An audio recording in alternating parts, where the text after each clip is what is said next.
already cracked it open. Sam, you mucked up, my friend. Sorry. But cheers, Sorry, mate. But cheers, my Cheers. bro. How are we? Good. Tackles and Tinnies, welcome, welcome. This is technically the second episode of the mini pod, but today is Sunday. And this is our second episode of the series because we're going last to first in regards to the mini previews / reviews for each team of the year. Next to me is my brother from another mother, Sambo, my friend, Hello. loyal Titans member, and my confidant when we're crying in the sidelines. Oh, it's been rough. It has been a rough journey. Oh, my friend. Can you just give a rundown who you are, who you follow, favourite player, all that sort of shabazz? Don't glaze the Broncos too much. I will, and that's exactly what I'm about to do. So yes, Sam, I've known yourself, right, for since 2008 now. Crazy. So I don't even want to do the math because then that's going to show how old we are. Look, if we're going to do a rundown, look, yes, Titans member. Allegiance though is to the greatest team in the NRL, the reigning champs, the Brisbane Broncos. Don't be showing that stubby, mate. The stubby is out in full force, just so everyone knows where my full allegiance does go. Look, I'll say this, great year. The drought has been broken, the 19-year drought that we went through as a fan base. So very, very happy fan right now. I don't think, and look, contentious call, I'd have to say at the start with Harry Grant as Golden Boot winner. But I don't think anyone can really go past Reece Walsh right now as one of the best players in the league. So, Toilet Water, the plumber. Reece Plumbing. Reece Plumbing has come out as my favourite player this year. Unreal. But, we're looking strong again coming into next year, which is good. Unreal. I spoke to Chris about the Broncos 2025 Premiership run. Yeah. How did you think it all went down? Like, far out, mate. Like that semi-final run with the Raiders, they lost literally 3 times. Yep. And then obviously the Panthers game. Give us your thoughts and emotional roller coaster of a ride. Well, look, I got a pretty unique, I guess, view of that finals run, especially. Going into the back half of the regular season, we were, some were calling us down and out, saying that we were pretenders for the year. And look, I probably have to say that I agreed with a lot of the calls that were being made. What was good, though, is that you could see that the preseason training that Madge had run through with them, that everyone called too hard, came through because their stamina towards the back end of the 100%. year actually showed where they were as a team. From the unique perspective side, I was, as you know, overseas. And so for that Raiders game, it was a 2 a.m. game for me over in Orlando. So I didn't actually get to watch it until 2 a.m. Oh, wow. I woke up. Yep. Saw what the score was, saw the 1 point, looked at the highlights, and yeah, that to me instilled a lot of confidence that regardless of where we were, we could actually get through. Have to say that prelim game against Penrith, one of, if not the greatest preliminary final games of all time. Big redemption arcs all the way through. You've got the monkey off the back for the Broncos against Penrith. Yes, of course. You've got the Adam Reynolds sideline conversion, which, if Yes, you remember, forgot about that. missed Yes. it against the 2021 grand final against Penrith as well. So there's the redemption for him. And then obviously Reece Walsh coming out and being that playmaker that we now saw in the grand final as well that he could be. Again, a bit of history aligning. Broncos Melbourne grand finals, always good grand finals. Last grand final we won in 06 was against Melbourne as well. Yep. So to see the show that they put on in that second half, it was an unbelievable experience to watch. It kind of gave me that confidence of 23 and 15 that we're now not that Broncos of old, that if things do get a little bit tough, we do kind of, it's a bit hard for us to find our footing. Looks like we're a team now that can hit that adversity wall and power through it, which is great. Now, for me, Sam, great analysis. What was a better game for you? The Raiders game or the Panthers game? Because as you're saying, there's a tale of two stories. The storylines are both. Mate, I was literally right behind me, guys. I was right behind me watching the TV with my family. And I think it was like 20 minutes to go. I'm like, Broncos are cooked. They actually cooked. Yep. And then as soon as Reece Walsh got sent off for a sin bin, absolute mind, just blew up his mind. And then Paddy Carrigan not too far behind. I'm like, we're cooked. Yep. Like, we're actually cooked. I've given up. I was like, that's the story. Broncos story for 2025, gone. And then all of a sudden, bang, bang, bang, 4 tries in like, 10 10 minutes, it felt like. Yep. What was better? Like, both were fantastic. And obviously the field goal from Benny Hunt in the Panthers game was insane. Yep. And you're talking about the redemption arcs in regards to injuries coming back from previous games. You talked about the grand final as well, Yep. with the Melbourne Storm game. But if you reflect back a couple of rounds beforehand, they had the triple hamstring injury against the Melbourne Storm, which had only clicked to me yesterday. Yep. 3 fantastic games, 3 totally different games. Out of those 3, what was the best game? Look, it's a good question. It's a hard question. And you take the grand final win out of it. Take the grand final win out of it on pure emotion of gameplay. I think you have to put it. It's a very close 1-2. I think you have to go a Canberra 1. Yep. And then you do a Penrith 2. The only reason I say Canberra is the 1 is playing in the nation's capital. That's true. Yep. I think, like you mentioned as well, Reece Walsh going off, Pat Carrigan going off. Yep. And in that time period, letting KO Weeks really do what KO Weeks does, which is find that gap and power all the way through. Ethan Strange as well, I think was unlucky to come down with illness towards the end of the year. Yep. Because I think could have taken Canberra at least maybe a game further. Do you think Broncos lose that game if Ethan Strange plays?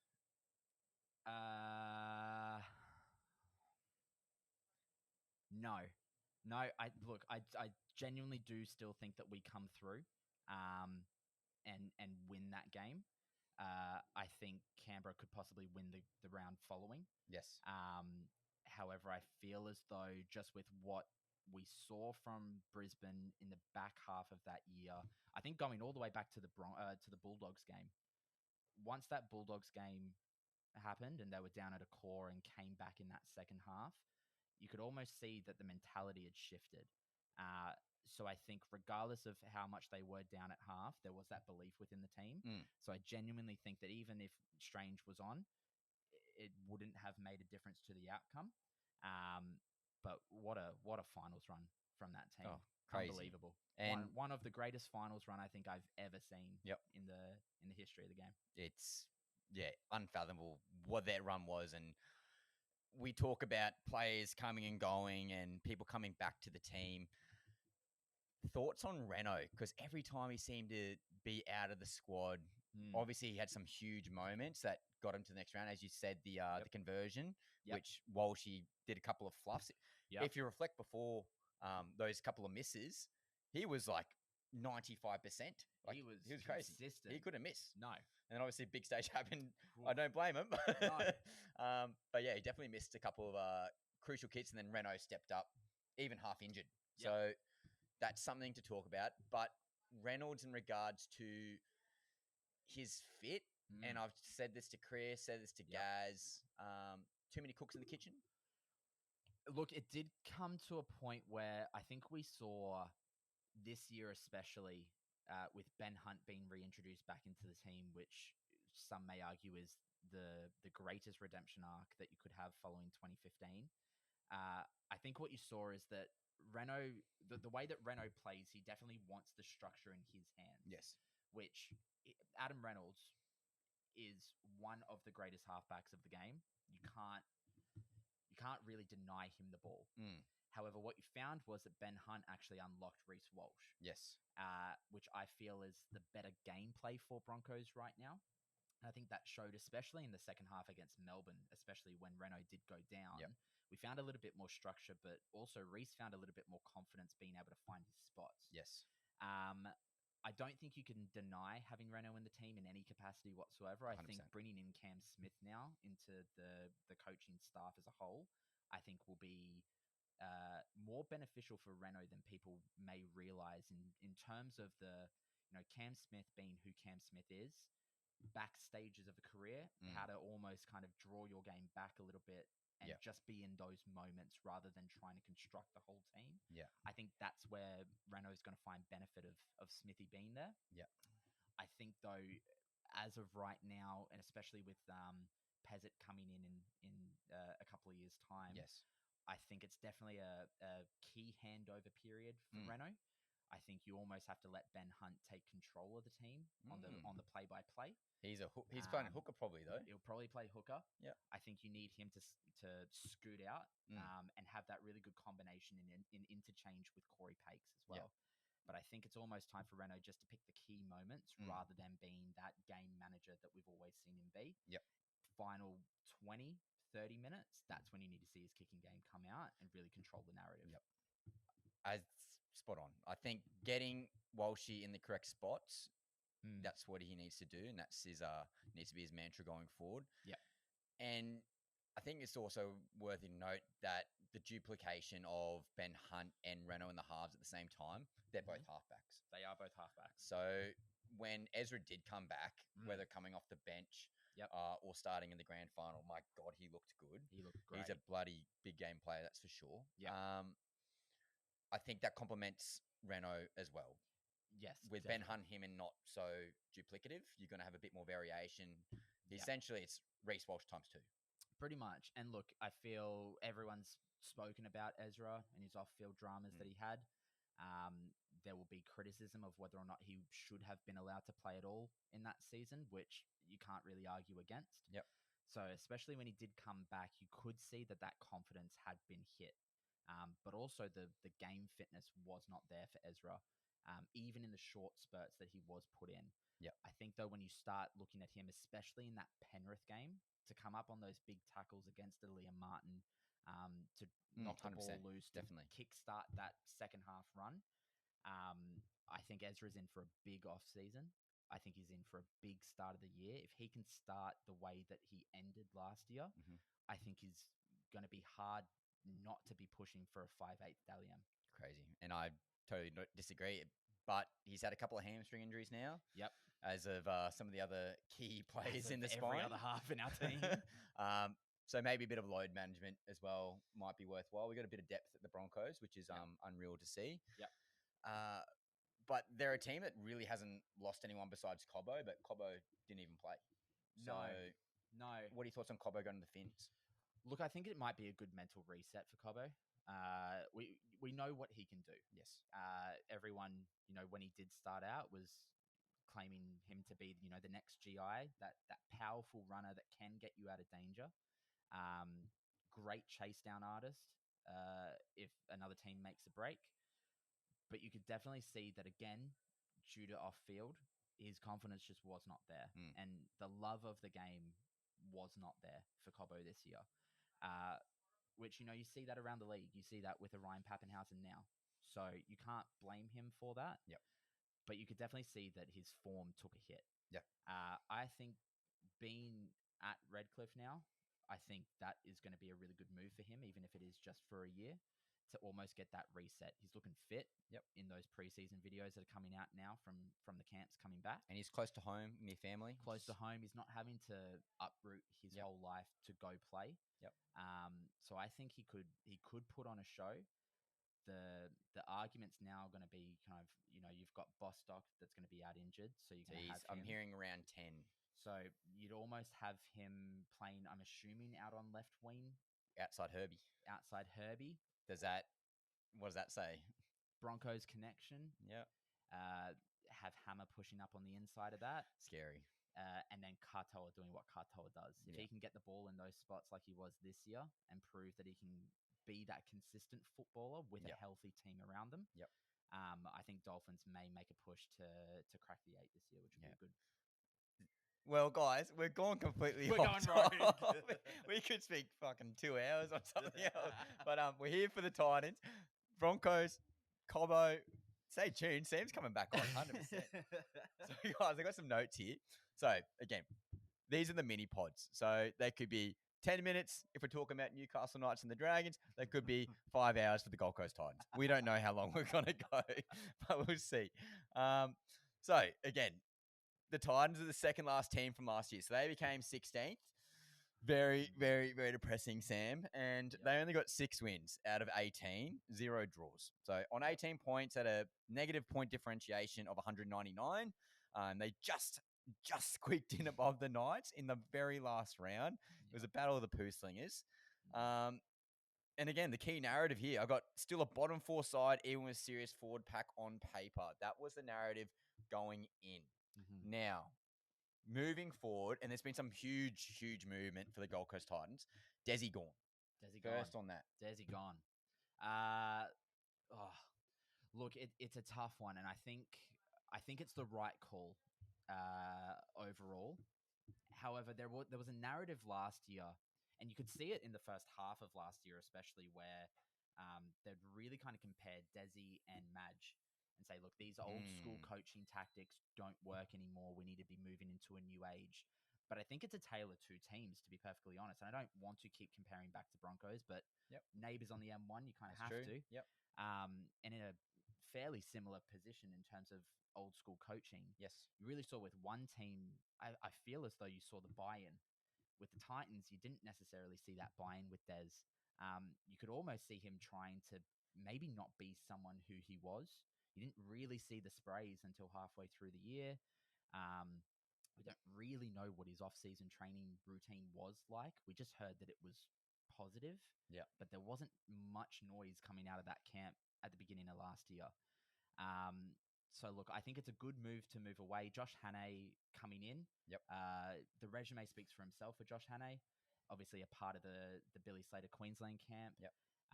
Successful shark tenture as well. Exactly right. So look, I think he's got the tools there ready to go. It's now just, how are we using them?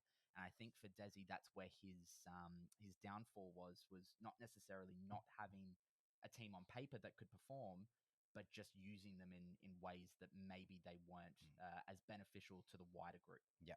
And I want to talk about game plan with Des and being, literally, guys, we're right in front of the Titans bench. We're like row 9, literally right in front of the Titans bench. And we can see their substitution patterns. And I don't want to talk about it just yet, but Sam, it was baffling at the best of times. Yeah, we'll touch on it later, but there was definitely some head scratching moments there. But again, moving with the coaching and club direction for 2025/2026, obviously Josh Hannay is coming, as Sam just mentioned, but really important in regards to the ownership group. Yes. So the Frizzels, so they're a huge company. So I've got here Rebecca and Brett Frizzell. I didn't want to get their names wrong. Now they're the majority stakeholders. They were a minority beforehand. Now they've got the majority. Yep. I think a bit of fresh ideas and control. Yep. I think that's going to be really, really good. Gold Coast locals. Again, they got passion for the club. Yep. And also worthy to note, these are two. There's other guys I could talk about. Probably most of you don't know who they are, but two notable new people in the ownership group: Gordon Tallis, okay, Broncos legend. Yep. A lot of Gold Coast folklore there as well, and Matty Johns. Huge. Okay. All I've heard him say, and what reports are being saying, he does not care about the top grade. He's looking at the locals, and he's and we've talked about this in the like at a bar or at my house, whatever, about we have so much talent on the Gold Coast or in Southeast Queensland, but yet they're going to Big Brother or they're going down to the West Tigers, like Kiwa Park used to be affiliated, et cetera, et cetera. Yep. His main job and role is, I want to nurture the Gold Coast nursery and get the best talent to say, hey, I want to play for the Gold Coast Titans when I leave grade 12. Yeah, and look, I think it's a really good and positive move for the club. You've got twofold here. You've got the idea that now the Titans are actually putting their money where their mouth is. They've got a rich rugby league community down here on the coast, especially in the younger communities. So you've got your schools that are really pumping out quality players. However, we haven't really seen a junior nursery really at the Titans before. Having even just a name like Matty Johns come in to really promote that through, I think it's going to do wonders for the club. You look at where the Titans have kind of, gone wrong over the last, say, 10 or so years. It's really been in the halves. We've struggled to keep a really quality half. You look at players like Jerome Hughes. Gold Coast local, Titans debut. Now Dally M player of the year at Melbourne Storm. So having someone like a Matty Johns come in and really build that nursery up, I think is going to do wonders for the club. Having a name like Gordon Tallis, like you said, Broncos legend, Queensland legend, Australian legend. Just having those former players come in and really build a culture at the club. That's the biggest thing. Where young players want to be a part of and buy-in, I think will actually do wonders for the continued growth of the club.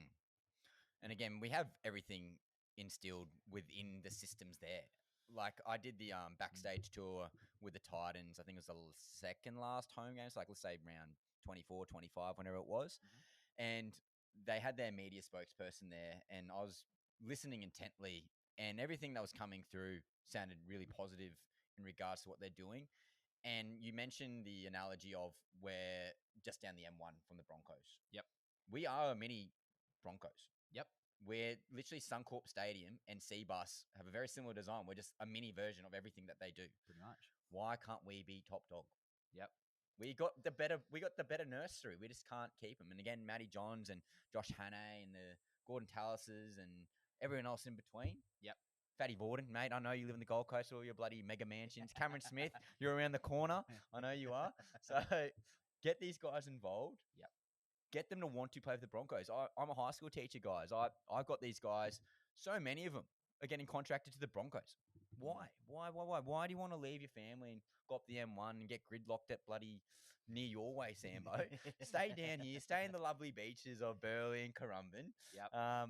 Yeah, this is what we should be having. But again, exciting news. Josh Hannay, I think, is going to be very positive. Yep. And hopefully the ownership group will make those impacts sooner rather than later because, Definitely. Sam, I tell you what, my brother, we've been through the shit up for the past couple of years. Yeah, and look, I think it's positive now that the Frizzell group are going to be majority. They are, over the last few years as minority, as you mentioned, they have been the most outspoken minority holders within the group. So having them as majority now, I think they're going to make some really good positive changes. I don't think they have time to waste though. So I feel as though they need to be really strategic with the moves that they make now in the first half of this year. If they can make some really good positive changes in the first 6 months, that'll put us in a really good stead in that back half of the year. Yep.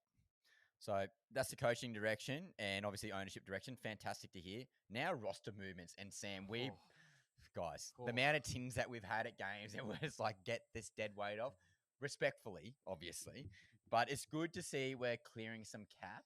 Yes. To try to either A, keep our captain, or try to blood some younger fellas and try to keep them. We're going to mention some of those guys very shortly, but I got right here, guys. These are the games or notable games that we can talk about, and we'll talk about a projected team at the end of the episode as well. But Lachlan Ilias, huge in my opinion. Yep. Lost Tommy Weaver, so he's going to be a 1-for-1 replacement. So much potential, I still feel. Solid body as well. I think he's... Yep.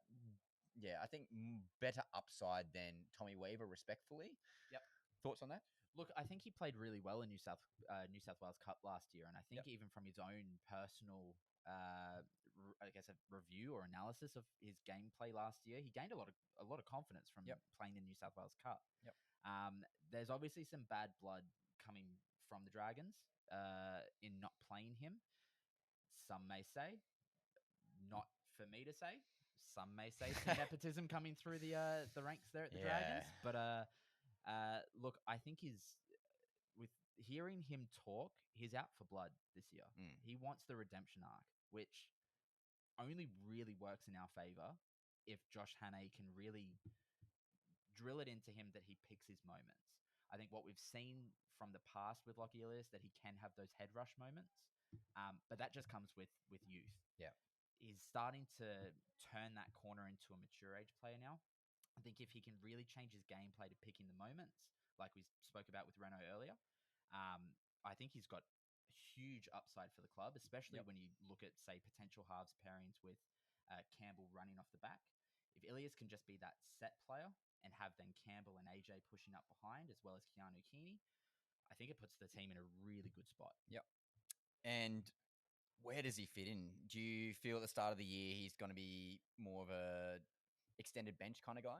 Look, it really comes down to how this offseason goes. It really comes down to that initial pairing and that initial combination groups that we have at the moment. So at the moment, you've got really 3 players trying to push into 2. Yes. So you've got AJ, you've got Campbell, and then you've got Ilias.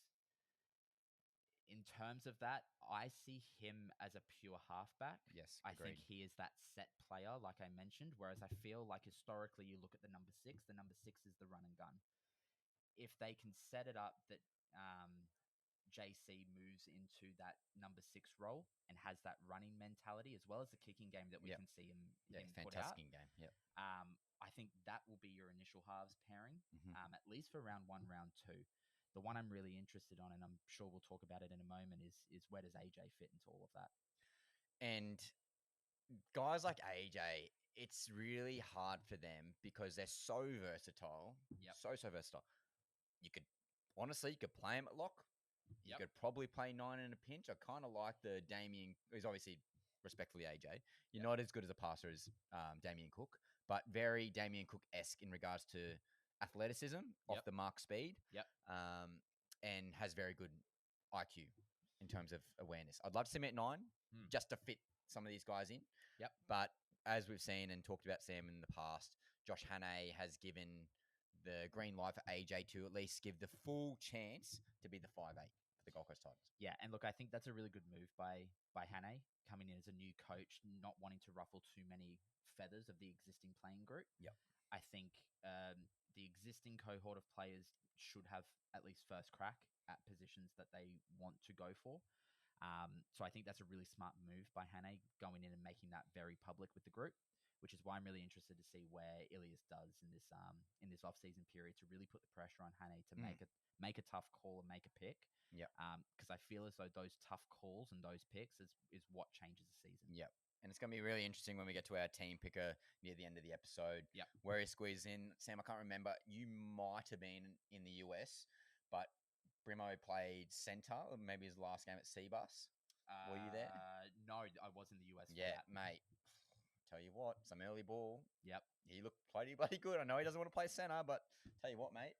Well, he looked good there early in the year, but it's just the ball. And it could solve a lot of problems in our backline. But again, we can have that discussion soon. Yep. Some other notable signings. We've got Luke Summerton coming from the Panthers. Yep. Again, Panthers boy. Enough said there, coming from a proven system. That system, you can't really deny it right now. Probably had the talent to potentially crack first grade earlier in Yep. regards to a more consistent role. But obviously, Mitch Kenny can't arguably could be the New South Wales hooker. Yep. Yeah, he's fantastic. So, but Luke Summerton, I think it's going to be really, really good. Energetic 9. Yep. Could be the Smoky off the bench, potentially. Yep. Play some middle as well. Another good signing here, I think, Curtis Morin from the Bulldogs. Yep. He's a middle edge. Tough forward. Again, winning culture as well, which Yep. is also really important. Bit of versatility as well. More of that 2025 build, not just a lumbering big bop. Yeah. We've actually got a bit more mobility. And I reflect back to what Billy Slater did with the Queensland pack. Yep. Just guys like Curtis Morin, Kurt Mann. Obviously, Curtis Morin didn't play, but similar body type or archetype of player. I think it'll be really, really good. But the one I really want to talk about and get your opinion from, mate, is Max Fengay coming from the Dragons. Yeah. Inconsistent.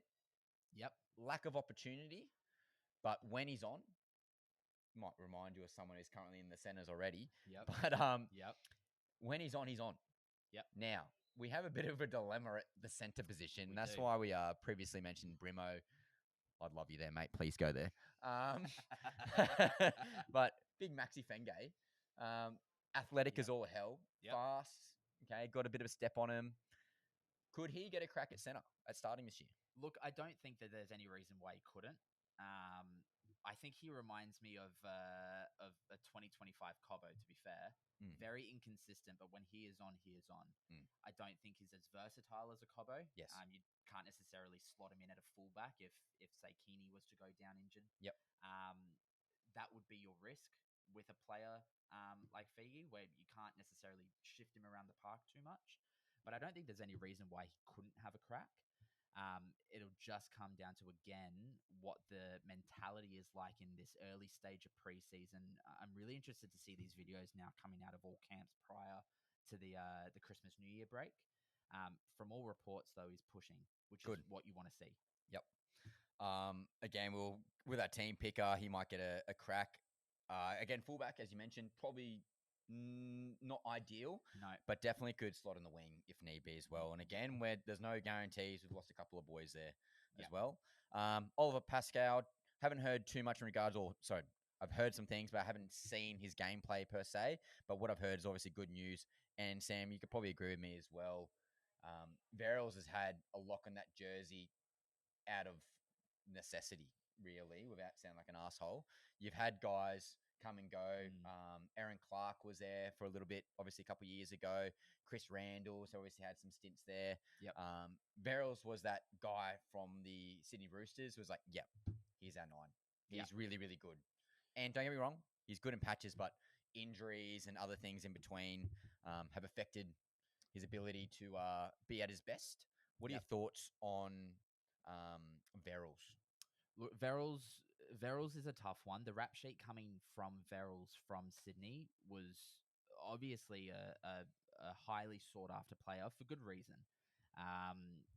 However, like you mentioned, the injuries I think have really set Verrills back with the type of injuries he's been getting as well. Yep. Look, I'm interested to see how he goes, but I think you make a good point where he has had a lock on that jersey, but I don't think that lock on the jersey is from the gameplay that we've been seeing from him. It is more out of that necessity. And I think you can go back to, say, when you mentioned Aaron Clark and players like that, where, look, they did have, again, patches of really good stints that outshone Verrills in moments. But I think, again, that comes down to playing people in positions where maybe they're not as effective. You look at Aaron Clark this last year. Oh, don't get me started. Yeah. We all knew he could do that. He was just never given the opportunity to really do that at the Titans, unfortunately. So, look, I think Verrills will be an interesting observer. What I'm really looking for from Pascoe to come in is to apply that pressure. Yes. I think if we've got people that are constantly pushing for those jerseys, realistically, the Titans should be going into a season saying no jersey is safe. Yep. If no jersey is safe, the only way you lock down a jersey is by the gameplay that you show both on game day and in training. Yep. I'd be more than happy if Hannay came out and said no jersey's safe week on week. Yep. If you don't perform, you're dropped. Yep. But I think that only comes from the institutions that we're trying to build now with a Matty Johns coming in, is that youth culture being brought in and that nursery being brought in. So I can only see good things coming through. But I want to see him. I want to see him get some game time, at least in those training paddocks when he's up against the top side. Yep. And again, will he make the team picker at the end? Will time will tell. Some key losses, mate. Oh. This is a tricky one. I kind of want to leave the top one to the end. We will. That's the one we're going to have the most. Yeah. I have a feeling we may have maybe some arguments about this one moving forward. But we'll RCG, Regan Campbell-Gillard. Good. Yeah. Great move to go over to London. Yeah. I heard it's pretty nice over there. So yeah. You'll like it, mate. You'll like it. You'll like it. Maybe the city will do him some good. Get some snow. Might be a good change of scenery. But, mate, in all seriousness, RCG, he was meant to be that guy to help Tino, and Tino is constantly in the media saying, RCG's the guy we needed. We needed some grit and toughness in the forward pack. But as we're seeing, and I mentioned before, the forwards and the archetype of forward is slowly changing, and it's sort of slowly, I actually rephrase that, is changing rapidly. Changing quick. And if you can't be, in the word you said it, quick, if you're not mobile enough, you're sort of getting left in the dust. And we saw, and we'll talk about Des Hasler and his interchanges soon after these losses. Yep. But RCG would do 20, 25 minutes just plodding. Yeah. Just plodding. And the money he was on, I'm just going to throw a number. It's roughly this, guys, but 700,000. Yep. Okay. On that type of money, you're expecting big things. Yep. Just as a reference, and obviously this is a steal, but Zach Lomax was on 750,000. Exactly. Yeah. Australian representative. Look, I think what it shows is that there is a huge risk in paying big money for aging forwards. Yes. And I think, like you mentioned, with the change in how the forward pack plays now compared to even 2 to 3 years ago, you can't really afford to be paying that big money for an aging forward anymore. I think he had the right mentality to bring in. Yes. But his body just wouldn't let him do it. So, look, the RCG experiment, I'm glad it's over. I won't lie. Some may argue, me included, it should have never begun. Yep. But look, I think it's a good learning curve for the club moving forward. Is it the issue being the money? If he signed for 400,000, so I was listening to a podcast the other day, and apparently ChatGPT said the average salary for an NRL player is 425K. Yep. So let's say RCG signed for 425K instead of 700K. Yep. What would your thoughts be instead? To be honest, I wouldn't be mad. I'd be more happy. I wouldn't be as mad as I am now. I still would have thought that potentially is taking a spot away from someone who could make some impact. Yes. We're going to be talking about a young kid moving forward in this podcast that could have been making that impact a lot earlier and get that game day experience. But look, at 425, you still then could get another good top talent in with the Titans cap that they had that year. Yep. So I think the big issue does come down to the money. The secondary issue, though, is, and it's something the Titans have been guilty of for, I want to say, the last maybe 5 or 6 years, is that regardless of the money, they're going after aging talent that has already proven it, rather than going for that young talent that are hungry to prove and get that game time. I think you nailed on the head too, but a caveat there being they're getting the aging talent in the wrong positions. Yes. Give me a fucking 35-year-old Ben Hunt.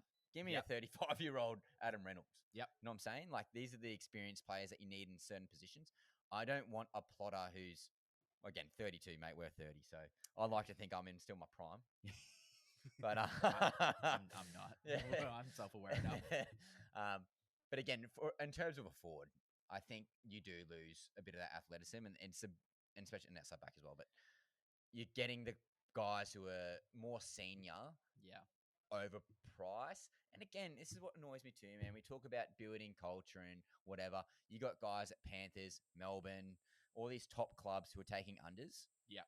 We have to pay overs. And look, that does come with ladder position. Yeah, of course. You always look at teams who do underperform. That's the price you have to pay. You do have to pay overs, unfortunately, to get that top talent through. The hard part is, though, is that it almost does feel like there is a pool of, say, 5 top players. 3 of those will go to the unders because they like the systems that have been put in place. So when you are paying overs, you're not paying overs for the top available talent at the time. And I think that's the trap that we've been falling into as a club over the last few years, where we are paying overs, considerable overs, but we're also paying overs for players to come here and almost use it as a bit of a run on into retirement. Yeah, a holiday. And that's not where we need to be as a club. We need to be in a rebuild phase. Yep. I would rather them come out and say, look, we're not going to be signing any aging players because we are in a rebuild stage. So fans, be aware, the next 2 to 3 years are going to be rebuild. And we're building young talent from the ground up and retaining them. Yep. That's where we're moving as a club. So look, I hope maybe with the change in ownership and the change in coach, maybe they're seeing that experiment as well. And hopefully they're moving away from a market like that. And it's frustrating too. Like, you think about the Raiders, young guns galore. Galore. And now they've got bloody Sanders and your boy Kobe Black from the Broncos. Ethan Strange, KO Weeks, Xavier Savage. All these young bucks coming through, all like under 25. But then you even look at it in a sense too of you know, we're having the conversation now of an aging forward. Josh Papali'i. Oh, true. Exactly right. Josh Papali'i, you know, is older than RCG. Correct. And had a representative year this year. Came out of representative retirement to play in a crucial game 3, deciding game 3, and played phenomenally. So I think that then comes down to look at the system that's there down in Canberra. They are consistently performing in that regular season. I think the one thing that really halts them is obviously the stamina moving forward, but they've got that system there where their aging players have the youth around them to really bring them forward, and then they just make the punch. Whereas the Titans, if we look at that, they're almost reliant on the aging forward to bring them up the field and then use the young guns to push through at the end, where it should be flipped the other way around. And I think that's the mentality that we need to get out of. It's just beyond frustrating and depressing. And okay, moving on. We got another loss here. Isaac Fasul Malawi. He's gone to Catlins, gone overseas. He's also signed with the Perth Bears, which we might have to add. He's on a gap year. Yeah, gap year. He's gone on Katiki tour. He's going to have a good time. Again, he's signed with the Perth Bears. I mean, there's a guy we're about to talk about very shortly that might influence some decisions there. Lofi Khan Pereira. The ultimate Rocks and Diamonds. Oh, mate. Again, frustrating. But he needed coaching so badly. and that's I think where Desi really lacked with him especially. Yeah. Is that coaching mentality with a Luffy. You look at his patches when he is good, and he is great. Yep. The speed, the footwork, defense obviously was lacking. Confidence under a high ball obviously lacking. But that's where those coaching routines should have come into play. Look, I hope he can turn around back home at the Warriors. I think he could be a really good danger weapon for them. But again, the ultimate rocks and diamonds, 1 week scoring a hat trick. Does he even start? Fourth. Does he start? I I love two of us a check at wing. I do. Look, at the moment, I'd say no. At the moment, I'd say that he'd be pushing for 18th. But again, we'll just have to wait and see what they do. Time will tell, as we say in this podcast. Andrew Webster does love bringing in unconventional guys to come in and fill some gaps. So whoever knows. Some fringies before we get to the big dog. Tommy Weaver, again, we talked about the Ilias comp. I think Tommy Weaver, one of those guys who just needs a little bit more time. Still very, very young. I just think he's just personally, again, nothing slated against me. Please prove me wrong, mate. I hope all the best for you. But just not athletic enough. Toby Sexton-esque in that regard. Yep. Can definitely do a solid job on the paddock, but he's not a game breaker. Nope. Personally. No offense. J.K. Winky, bit frustrating. We can probably quickly mention this one. Papua New Guinea boy, maybe signs there in 2028 as one of those heritage guys. Yep. All the talent in the world. Frustrating in regards to how he was used and handled, his role. I just remember one of the games he got shifted out, up, and then he got shifted out to center. And maybe Melbourne Storm. I can't remember the game, but yeah, I think it was Melbourne. Someone went down, and then I think it might have been Brian Kelly actually. He goes down, and then Winky had to go to center, and then Melbourne's like, "Yep, second roll on the sentence, bang, gone. They scored. Nothing against him. That's reality." But Dave Fafita. He's gone the Rabbitohs. And Sam, the thing that pisses me off the most, mate, is you're paying. Can you see the smug grig? You're paying a guy to leave the club. And obviously he needed change. The Titans needed change. But dead money in the cap. We talk about we've obviously both NBA fans, Sam, and having dead money on the board's never ideal in a salary cap era. No. You're paying several $100,000 for him to go away. And all-star talent, superstar talent, Queensland, or should be Queensland, but Billy Slater hates him. Yeah.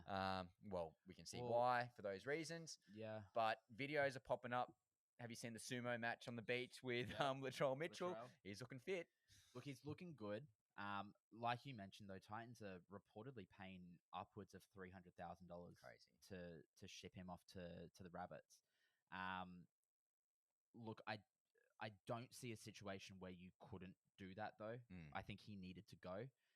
Again, the RCG experiment we've talked about, the David Fafita experiment has been far longer and far more disappointing. Coming from that Broncos system, had his breakout year and then came to the Titans.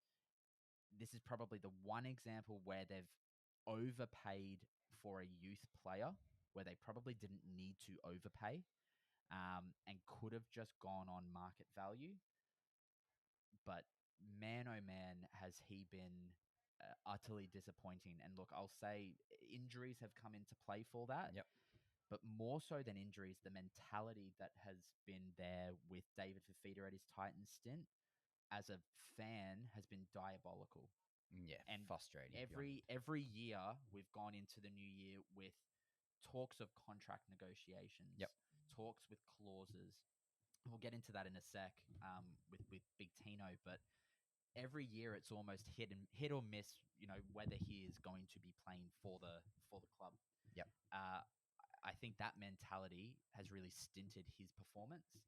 But look, I'll put my hand up and say that I'm happy the experiment's over. I wish him all the best. He's looking fit. He's looking good. I think that Rabbitohs system he could do some good damage in. Oh, mate, the Rabbitohs breakdown, guys. Might have to get Morgan on for that one, but you'll have to. Yeah, but having Latrell pushing up, behind a Fafita, I think will do him well. But could be outside him. Could be playing center. Exactly right. Yep. But look, I'm happy it's over.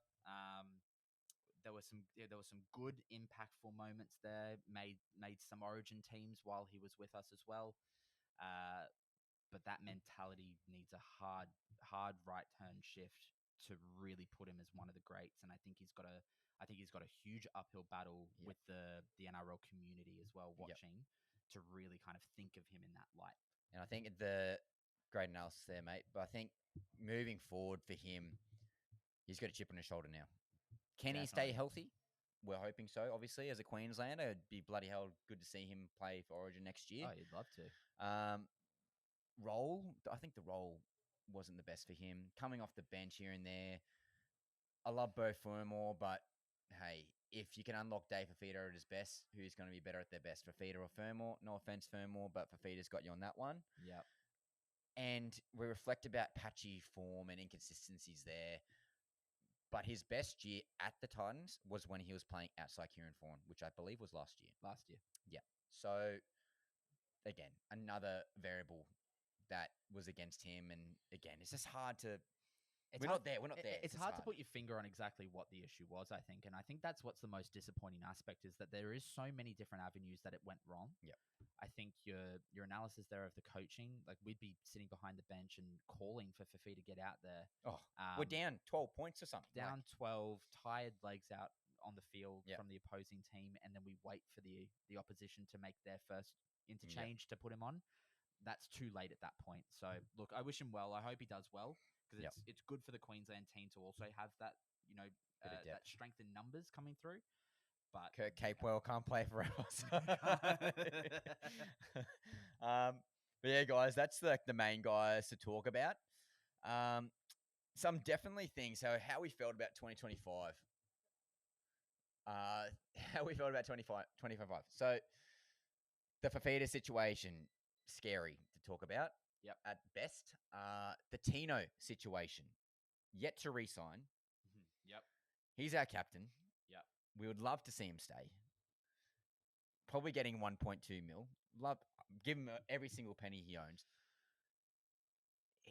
I don't want a Jamal Fogarty situation again.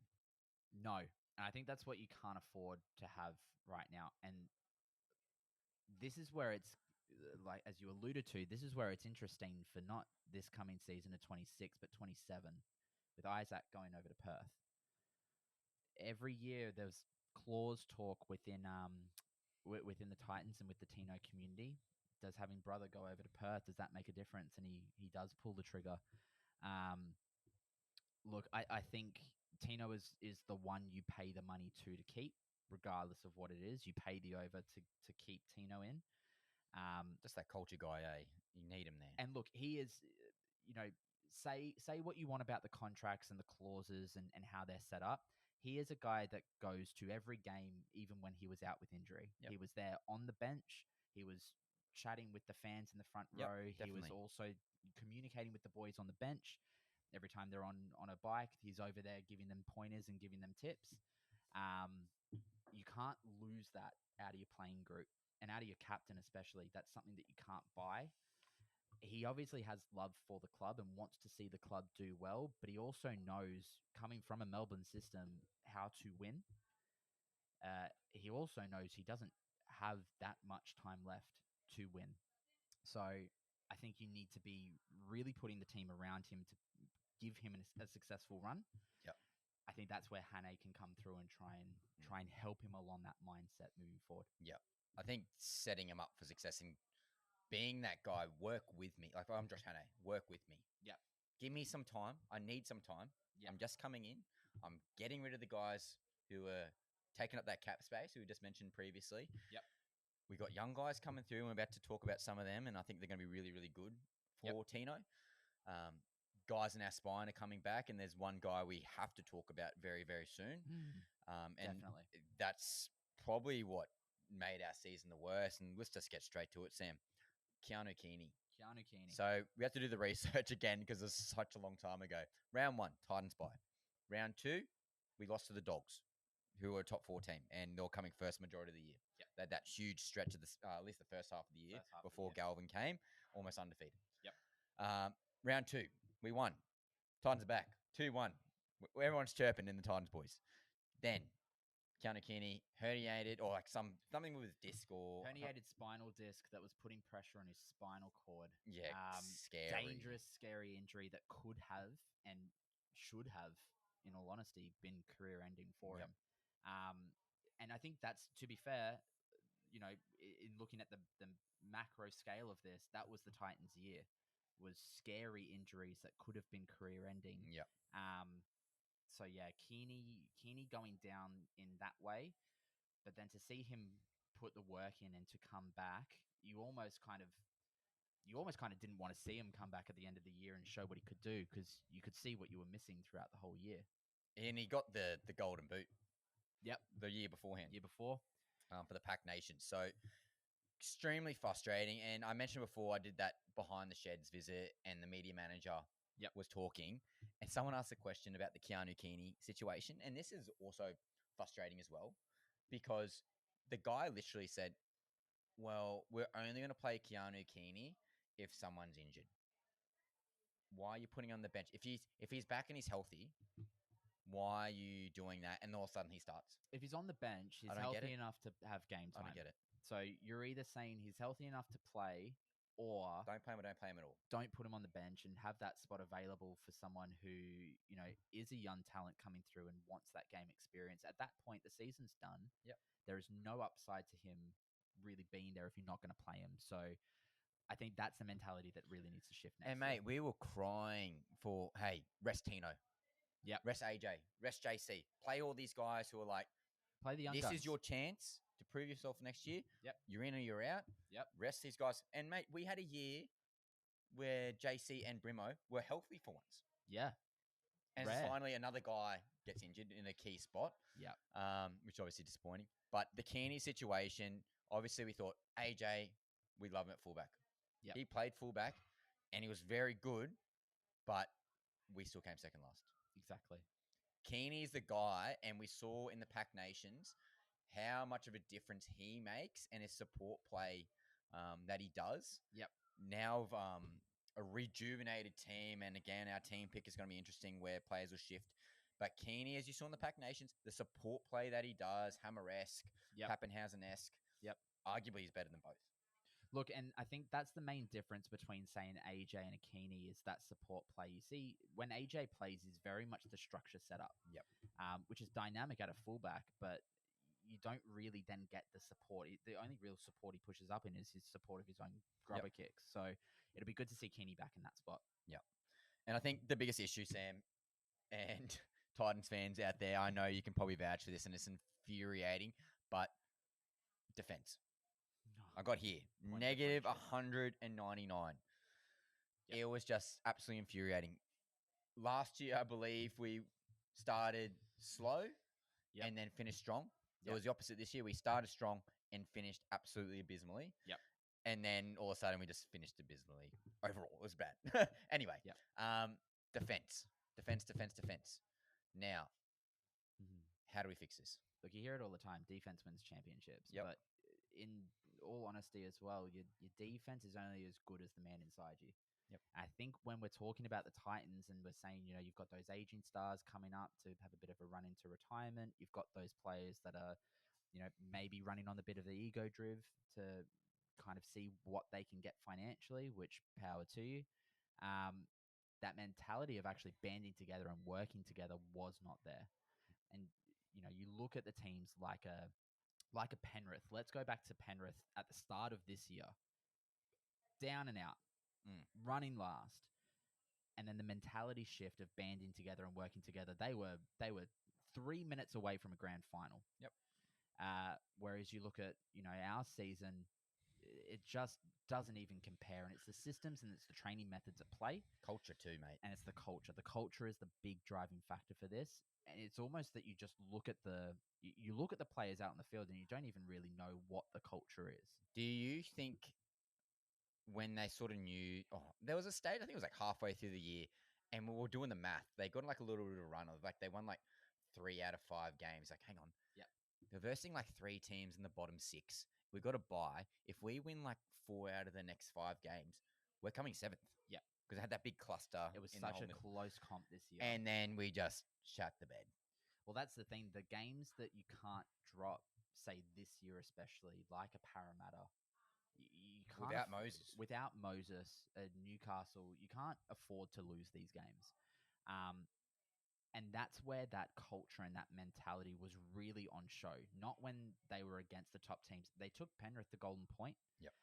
It was just a Cleary magic 40-meter field goal that really dug the nail in and got Penrith over the line. Yep, But definitely they did. took Penrith, they took Melbourne to the final stages of the game.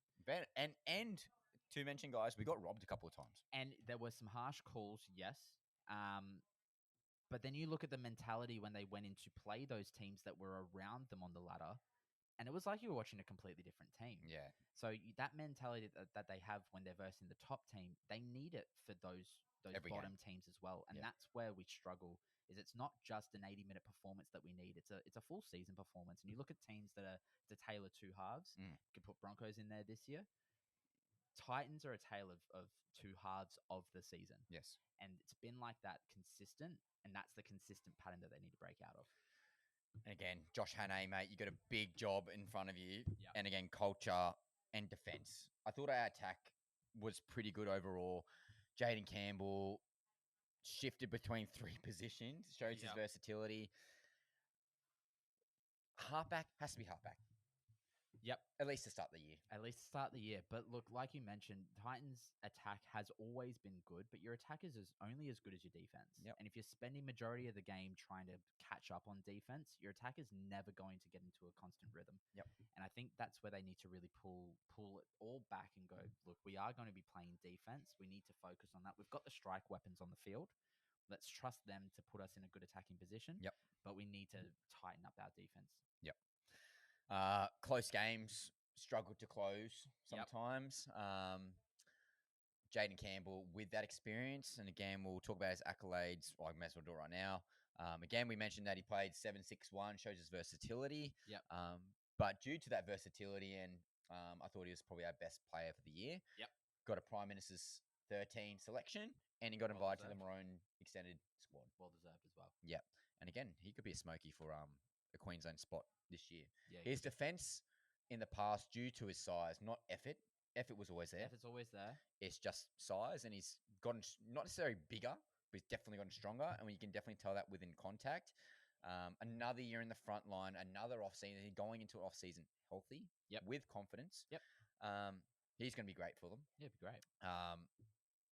Culture, attack and defense. What can we say? Again, they need to improve on that. Yep. Guys who exceed expectations. Again, we just talked about Jaden Campbell. He was fantastic. Josh Patson, he sort of came through in the last third of the year. Smoky. Yeah, Rookie of the Year, impact off the bench, potential starter, a lot of versatility in the forwards. Yep. Khalees Haas, tale of two stories, started the year, so it's just, again, the Haas name sort of makes everything a little bit harder for him. So much potential, and I'm thinking he's going to have a big, big year next year. Look, you kind of want him to. The Haas name is going to be a huge monkey on the back, but he does need to try and get out of that name shadow. And I think you could start to see where he's not trying to play like Payne, and he's trying to find his own niche within the game. And I think you saw that towards the back end of last year. So I think if he starts trying to move away from that and play his own game, I think he could do some damage. But again, he needs that hunger to start. Where do you want him? Middle or edge? Or utility off bench? I would go utility.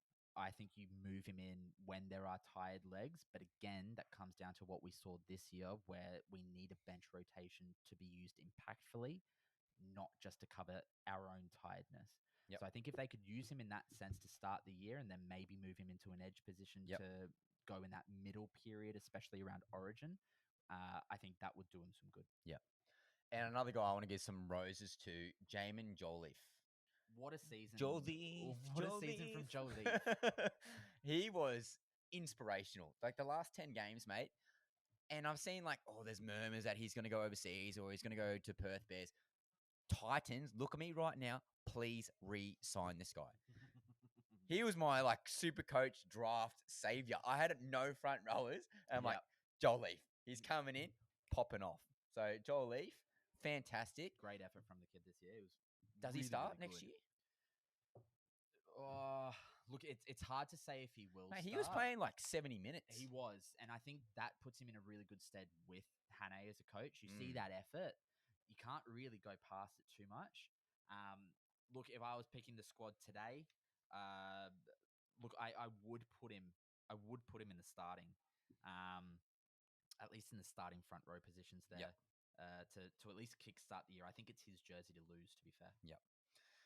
So they're the guys who did exceed expectations, and we'll rehash some things. We don't have to go too far into detail here, but RCG thought it was a bit of a letdown. Yep. Mo Fodawaker, he got dropped from Origin. He was a bit of a letdown. Yeah. Bo Fermor started well, and then again sort of had a bit of a roller coaster. Easy way to say it. Yeah.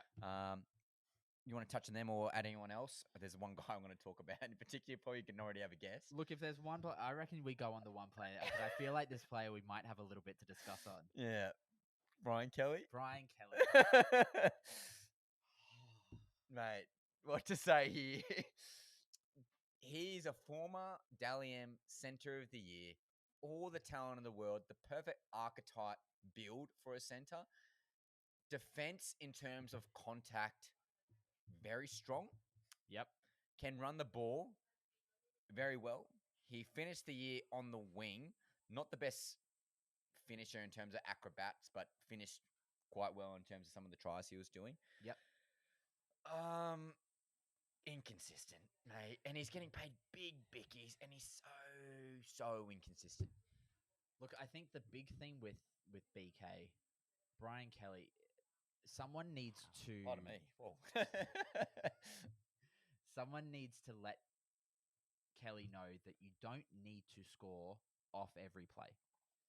I think with him, you definitely see the rush of blood come through. The mistimed grubbers through a line on tackle 2, the running cross field on tackle 1 when you're inside your own 20 to then get pinned back at the 10. It's not where it needs to be. Yeah, look, we talked about Loffy, but you almost kind of have to look at it and go, well, you had BK on the inside. How much of that was actually all Loffy? Yeah. So, oh, mate, his defensive reads were horrendous at the best of times. Yeah. Look, BK is one, and when we go through the projected lineup, BK will be one that I'll have some interesting thoughts on, I think. Yep. And does Brian Kelly, and I'll rephrase this before I get to that part. Brian Kelly, inconsistent at the best of times. And then the fans saw the inconsistency and were screaming on social media. Yep. There's a guy to our right of us at our seats on the fan page banging the drum. Yep. You know who I'm talking about, Sam? Yep. And Randall, I know you'll be listening to this one day, mate, and you can agree with this. And another guy. But yeah, inconsistencies, and then they drop this guy. Just give him a fucking rev up the bum to kick him into gear. Yeah. But he had that jersey on lock for no real reason. And that maybe comes down to the depth, came down to injuries, like Loffy, every time he came back, tore a hamstring. Yep. Jalen de Groot, we can talk about him briefly. I thought he was pretty good. Yep. For a first year, got shifted around between wing and fullback. Yep. Obviously came in there for Keanu Keeney at fullback at the start of the year and then shifted to the wing. Like him more on the wing. Pretty big body. Big body. Very fast. Very. Apparently he's one of the fastest guys in the league. Yep. Which is insane. I saw a quote the other day. He just wants to be that versatile outside back. Cobbo-esque, as we talked about before. Fullback, wing, fullback. Sorry, fullback, wing, center. Potentially a center spot. Kind of like him more on the wing. Yep. But again, we need more guys pushing for positions. So much for a mini pod. We're an hour and 3 minutes in. Oh my God, sorry. But again, we talk about best moments. Again, some guys debuting. We got Patson having his debut in a try, but there's one guy I'm going to glaze because here we go. He's my boy. We've been going for an hour. Get ready for it to be a 2-hour mini pod. Cooper Bye. I have a bit of affinity for him because bit of a teaching thing with there, but Cooper, fantastic debut. Yep. And we talked about arguably should have been starting or having a chance earlier. Yep. Fantastic round 27 debut. And he carried that confidence into the international round. Yep. Thoughts on Cooper, his role for next year, his upside, et cetera, et cetera. Look, we've been talking about it all pod. You want to see that mentality come through from the younger players to really want to push and prove themselves in the league. And I think Cooper's a really good archetype for that. He showed that he really wanted that mentality. He had that drive. He had the hunger to really prove himself. You saw it with one of his first touches on debut. Got denied a try by the video ref. That arguably should have been a try. Arguably should have been. But that was his first touch in the NRL.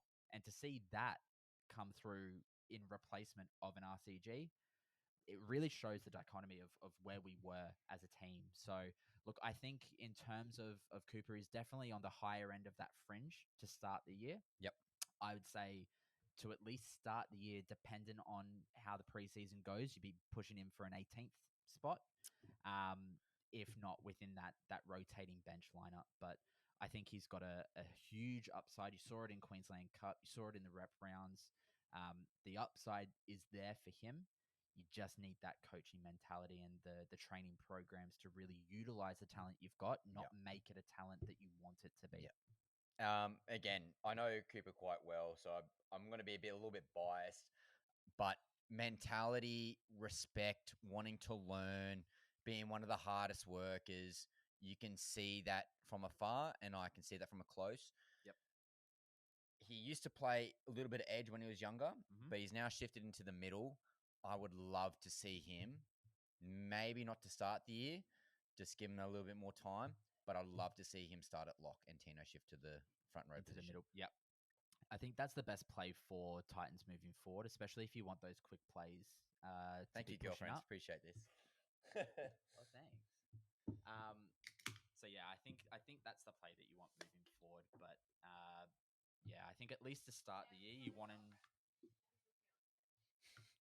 We're just getting roasted by our partners. Got to get rephrased. Sam's got a fiance, is getting married next year, which is fantastic. Or 2027. Not there in 2026 yet. But yeah, Cooper, fantastic. Cooper, yeah, great. I reckon he'll have a great preseason too. Yep. So it'll be interesting to see. Yeah. Strong, big lad, that's for sure. Big hands. Yeah. So I got here, strength of schedule. So typical Titans getting fisted as per usual. Second hardest in the NRL. Yep. Not optimal, not ideal. We've got buys in round 8, 13, 18. Much better. Much better. Obviously, you don't want that early round. Like round 1 buy. Like honestly, round 1 to 5 buy. Trash. Waste of a buy. Trash. Yeah. So pretty good during the Origin period. Guys like Tino, maybe Mo, maybe Thermal, maybe JC. These are the type of guys. AJ. Maybe AJ. Oh no, he's England now. Oh, he did. He did split allegiance. But yeah, we got double ups for Dolphins, Warriors, Cowboys, Dragons, Broncos. Guess what? I looked yesterday, guys. I'm going to Vietnam in April school holidays. Broncos, Titans, 6:30 Saturday night. I'm missing it. So absolutely spewing. Might fly back from Vietnam just to come. Get on the red eye. Yeah, 100%. Randall was taking the piss yesterday. But yeah, heaps of games where we should win, and especially those guys who would double up again. Broncos, Knights, Sea Eagles. Sharky's going to be a hard one. Well, but look, you look at, say, Dolphins, Warriors, you can see a split potentially coming there. Dragons, you should win 2. Knights, you should win 2. Sea Eagles without DCE, you could make the argument that you could win 2. Yep. Broncos has been a patchy team playing at Seabus, so you could almost see them splitting and each team winning their respective home games. Yep. Sharks is the interesting one. But look, realistically, you look at all of them, and you could winnable. They're winnable, and you can see them coming out at least with 50-50 margins on those double up teams. Definitely agree. But again, you got it here, rough early stretch, so big chunk of games away. No home games, bro. It's actually cooked. So Seabus has got some soccer tournament on. Mate, it's Queensland. No one likes soccer in Queensland. Sorry for those guys like soccer. Please like and subscribe. But again, rough early stretch, away games in the first 7 to 8 rounds. That's actually crazy. Unreal for the back half of the year because the boys will be on. Tackles and Tinnies will be outside Seabus, and we'll be looking for you guys to support us there. But yeah, not ideal for the start of the year. No. And we'll be traveling, which is not good in terms of efficiency. And there's a mid-season gauntlet around Origin, but that could be good depending on who gets picked and exactly what rounds are there. So Broncos, Panthers, Dogs, Storm, a lot of those teams have Origin stars in there. Well, they're the teams you want to play around an Origin period. Yep, so definitely. The only thing that will really come into play are the bye rounds in between those as well. So, yeah, those are the teams at the moment that you do want to be playing with that will have a high contingency of players, not even just on the field for Origin, but within the camp as well. Yep. So, hopefully that proves some dividends for us around that period. Now, have a quick look at the 17 here, Sam. Do you see any guys making Origin? So I got Tino lock for Origin. Yep. Fermor potential. Fringe. Yep, fringy. And Campbell fringy. Big fringy. Mo, maybe fringy. Mo fringy. Coming off historic. So we got 2 fringies and a lock. Yep. For Origin, and there's no New South Wales guys, so they're all Queensland. Yep. That's good for us. It's great for us. Look, we do have Brian Kelly, which is a New South Wales. He was a former New South Wales camp player. He's not making it. He can go to camp if he wants to. He can go. Hey, I'll pay for his flights if he wants to go to camp. I'll pay for him to go. But look, in theory, I think we've got a team that can be built to cover. Yep. So I think at the moment you'd only really put money on Tino being in Origin. You'd have a couple others coming through, like a JC going into camp, but they're really your two. JC, if I'm playing in camp, he'll come back and play the game anyway. Yep. So you should only really be missing Tino. Yep. So look, there shouldn't be any excuses on paper for Origin period this year. And again, Sam and I and Randall, as loyal Titans members, we have this false sense of like, we get absolutely thumped every single year, and we're like, we're back. We're going to win. On paper, don't look at anything else. We just look at the player ratings on paper, and we go, we should be in. Yeah, especially on Rugby League Live 26. I heard it's a really good game. Don't. Save your money. I've got scheme day. Maybe give me Patreon. I'll get on Patreon and give me a refund or something. I don't know. But this is from, we're going to go our projected 17. I'm going to give the Zero Tackle. So that's a website that gives their projections. And ChatGPT sort of went through that as well and gave their opinion. But this is the synthesized version of that. So, Sam, I'm going to do it the team, and then we'll go through potential positions that will be of contention. Yep. So at fullback, we got Keanu Keeney. On the wings, we got Max Fengay and Jojo Fafita. Mm-hmm. Philip Sami and Brian Kelly at centre. Brimo at 5'8". Campbell at 7. In the front row, we got Fodawaker and Joel Leaf. At hooker, we got Verrills. At second row, we got Khalees Haas and Bo Fermor. And at lock, we got Tino. And coming off the bench for utility position, we got Chris Randall. Our forward rotation will then be Cooper Bye, Josh Patson, and Curtis Morin. Thoughts on this projected team for round 1? Look, I think they're definitely gone on the historic version of what the team should be. I think there's obviously, and we've talked about him now a couple of times, but Brian Kelly at the center position, I think, is one to really be focusing and honing in on. If anything, we've kind of mentioned this already, I think if we're looking at an ideal starting rotation, I'd be bumping Brian Kelly out of center, moving AJ from the 6 into the number 4 spot, moving Jaden Campbell into being a running 6 and having Lockie Elias coming in as a playmaking 7. Yep. You've also got a player like Jalen DeGroot that's on the out there as well. Yep. So even if you were wanting to keep that AJ and JC partnership at least for the first few rounds, you could move, say, a Jojo Fafita into center. Yep. And then have Jalen DeGroot playing on the outside. Either that or even just, shuffling some things around and having Jalen DeGroot and Max Figi be the wing pairings as well. So I think your back line is where you see a lot more movement. I agree. Rather than your forward pack. I think your forward pack at the moment, at least for rounds 1 and 2, are set and forget. Yep.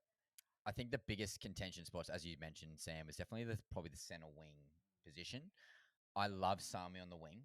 Yes. He provides a bit of an aerial threat. Not the biggest aerial threat, but definitely some great finisher. Great finisher. And I think the biggest attribute he has is his meters out of danger. So underrated. He's like 250 meters every game. It's like, you actually look at the stats, guys. He's actually so underrated there.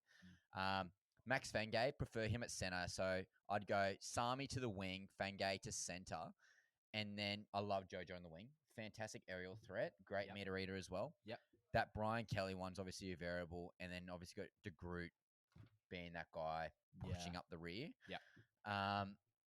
Yeah, we talked about the hooking position with Verrills getting a bit of pressure from some guys like Luke Summerton Yep. and Pascal. Yep. Pushing up. Second row, Cleese Haas. He's been named here. Again, Pressure coming through. hard. There's some guys definitely there. Curtis Moran could be a guy there. Randall started at second row. Definitely did a job there. Not my favorite position for him. No. But he definitely could do a job there, though. Definitely could do a job. Yep. I don't mind the bench though. Hard-working, mobile forwards. Meter eating, good motors, youth within that bench rotation as well, which I think will do the team well. Yep. And if Randall doesn't start at hooker, definitely starting at 13. I don't want him at second row personally. No. Yep. So that's pretty much the 13 there, guys. And we want to hear from you guys in the comments. What do you guys think the starting 13 should be, let alone the interchange bench? And is there any guys that should be pushing for that position? Again, we mentioned guys like Cooper Bye, potentially halfway through the year. Maybe gets a shot when Tino goes to Origin camp. Yep. Yeah, you could get that 13 position. That could be a smoky there. Yeah, so again, Cooper Bye could be pushing for that starting position. Luke Summerton could be coming off the bench as that utility hooker. Yep. Again, with Chris Randall starts there. Yep. No guarantees. They're probably the biggest ones. Curtis Moran, does he get that chance to come straight into the 17, or is he pushing off the fringe? Mm-hmm. Again, that's something to discuss. And again, we've already talked about Lachlan Ilias in depth there as well. Yep. Another young fella pushing, and the past 2 years, guys, he's super young. But Zane Harrison, I don't know if you know too much about him, Sam and viewers, but he's an upcoming halfback, bit of a prodigy. I'll put that in quotation marks because we put that on pressure on too many kids. Yeah. But Zane Harrison, constantly in the fitness tests, wins every single time. Yeah. Like freak. Beep test, yo-yo test, you name it, he does it. Unreal. Go watch some like clips on their Titans website. Really, really strong. So there's some guys pushing for spots. I think Zane Harrison's probably a bit down the pecking order. You probably don't want to blood him too early. Maybe, as we talked about, if the Titans are shit the bed again the year, rest Campbell, rest Brimson at the end of the year, and just maybe blood him then. Well, see, this is where I think the Matty Johns inclusion really comes in for players like a Zane Harrison. So I think that's where you start seeing that development kind of program for him come more into play rather than just letting him play his own game with no real direction. So interesting one. It'd be interesting, depending on how these first few rounds go, it'd be an interesting one to see it around, round 21, round 22, where he fits. Yep. Love that. Now, to wrap the podcast up, guys, we're going to go back into a classic segment that I got roasted at school for not doing again. But we're back to ChatGPT's Cap or Fact. So again, I uploaded some data and asked ChatGPT's opinion. I love chat. So good. Wish I had it back at university. Cheat code. Not going to lie. Anyway, Cap or Fact, Sam. Yep. Titans stay in the bottom 3 in 2026. I say cap, but only just. I think they sit around the bottom 5 of the comp. I think they make some small improvements. Definitely not fringing the 8. But I see that being a cap, but only just. Yeah. It's again wishful thinking. I'm just gonna I'm manifesting with the jersey, manifesting with the hat. Origin period against the teams who are very good. That's yes, it says the schedule is the second hardest. Yep. But if it's during the Origin time, resting time, we actually might get some luck there. We could. Hey, I'd love to be proven wrong. Yeah. I'm hoping. I'll take 9th. I'll take a classic West Tigers in 9th place. Honestly. Cap or Fact, Sam. Mm-hmm. Cooper Bye plays 15 plus NRL games this year. I say fact. I think that he will do some damage coming off the bench. I think, like you just mentioned, around that Origin period, he'll get some good game time there as well. So, no, I say fact for at least 15. Yeah. Barring injury and health. Touch wood there, touch wood. But yeah, definitely facts there. Cooper's mainstay first grader at this rate, especially proven that in the international games of recent times. Exactly. Final cap or fact here. Cap or fact, by round 20, at least one of Brimson and/or Campbell has moved out of the halves for Ilias and/or Zane Harrison. Major fact. I see that happening by round 5 or 6, to be perfectly fair. So I think Ilias is in, like we mentioned, is in for a bit of a redemption arc season. I think his off season is going to be really strong. Again, barring injury and good health. But I see that happening quite early, that one of the pairing will be moved out and Ilias will move into that potential 7 jersey to really set that team moving forward and have the run and gun of either an AJ or a JC, but more preferably have JC running off the back of the 6. Yeah. It's so tough, isn't it? It's tough, but I feel like you almost need to make that hard call. Yeah. Would you want Jaden? Okay, let's say hypothetically we say fact and we say Brimson moves to center. Yep. Would you want Jaden Campbell next to him? Would you rather Ilias? See, again, you've got two schools of thought. Very run and gun side if he does stack up next to JC, which could work well. On the other hand, you've got the setting play where you could have AJ just back off. I think, though, with AJ's play style, you almost do want him playing outside of a Jaden Campbell because you do want that running gun. Imagine. And Keeney's. And then Keeney pushing up the middle. I'm getting horny for that. And then you've got Jojo Fafita potentially out on the wing on the outside too. That's so you've got a decent lineup there. It's a good problem to have. Top four. Oh, here we go. Turn it up. And again, I love AJ at center. Herbie Farnworth, AJ, embrace it, mate. Embrace it. Stephen Crichton. Who else can I say? Prime Greg Inglis, Latrell Mitchell. They're all doing it. I heard it's the sexy thing for 2026. But I'll say maybe out of necessity. There's not much depth in the outside backs. Jalen DeGroot was like the main guy. Yeah.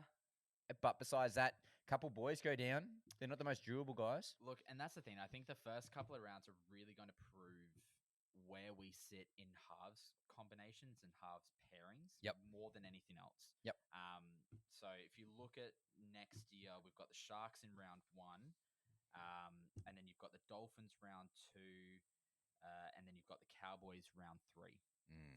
Big games. Winnable games. Top 4, baby. Big games, though, in terms of all of their halves pairings are established halves at this stage in their career. So I think that's the test over the first 3 to see how the halves pairings go, and then they'll probably make a call round 4, round 5. I'm saying fact. We're going in. We're all in on AJ Brimson at center. But in terms of combinations, you probably want more balance. Yeah. You don't want everyone just like the game planning for the Brimson, JC, Keeney slide. But tell you what gets me pretty horny seeing that. Imagine them coming from the southern side to the northern stand, right in front of our bench, straight to Brimo, bang, try time. I don't know. Time will tell. I miss saying that. But Sam, to wrap the podcast up, give me a definitive answer. Yep. I'll give you a 2-position example. Yep. For example, Titans finished 16th this year. Yep. So you could say Titans for 2026 will finish 16th to 17th. Yep. What is your answer? So what's the banding of where I see us finishing? As a banding, I see Titans finishing in a range of 13th to 15th. Cap. I'm going to say wishful thinking, Titans 8th to 9th. Okay. And you want to say fact. Oh, hey, I would love to say fact. I just don't see it in the first year of Hannay. And I think I'm being realistic where I see the team. Look, I think they're making some really good improvements, but you see how this league is and how congested the league is. It's hard to go from 16th to 9th. Yep. And that's still not making finals footy. So I think they're putting the work in, and I think they're showing the team and they're showing the fans and the ownership group that you can put the work in. I just think they're at least 2 to maybe 3 years off. Wow. Cracking the full 8. And look, history says you can't win the comp unless you're unless you're inside the top 4. Of course. All right, mate, I'll take top 8. I don't care about top 4. I would say not 26, 27. I would say they probably fringe the 8. So I think their banding there is maybe 8 to 11. And then I see 28 being 6 to 8 as their banding. So many variables. Yep. So many variables. Again, injuries. I actually, when I did the podcast, the preseason review overall, Man, the league is stacked. It's like the NBA. Like there's a couple of dredge teams. Yeah. But probably a poor example because I think the rugby league overall, the teams are very even. It's a great time to be a rugby league fan. Yep. Let's put it that way. It's in a very, very good position. But my honest opinion, I'm gonna stick to my guns. I'm riding or dying. I'm a loyal and diehard Titans fan. 8 or 9th. Okay. Well, Okay. I guess I'll see you at the end of the year and we'll see which one stacks up. That's it. I love to see that. Tackles and Tinnies listeners, we want to see a penalty for Samurai. And we want to see whose call is more bullshit compared to the other person. Cap or fact, who you got? Sam, and what was your prediction again? 13th to 15th. Or Ryan, 8th to 9th. Cap or fact, who you got? Tackles and Tinnies. This mini podcast has now gone to a mega podcast. We can talk shit. Editing going in it. And we're not editing. This is just going to run the whole entire time. We're going back to normal broadcasting. Chris reckons we're going to do 10-minute segments. I'm saying cap. So, again, this was episode 2 of the mini series, mega series now. But you're going to get all these up until Christmas/New Year's time. So, team pick is coming out in about 3 days' time. Frothing for that. I know Sam's a super coach. He's not very good at it, but he has a crack. But we love him. Thank you, Sambo. Well overdue, my brother. We're going to get in the tins. We're going to Spilt milk. I was going to say this, that. I got PTSD from last time. But we love you guys. Talk soon. Tackles and Tinnies. Enjoy your day.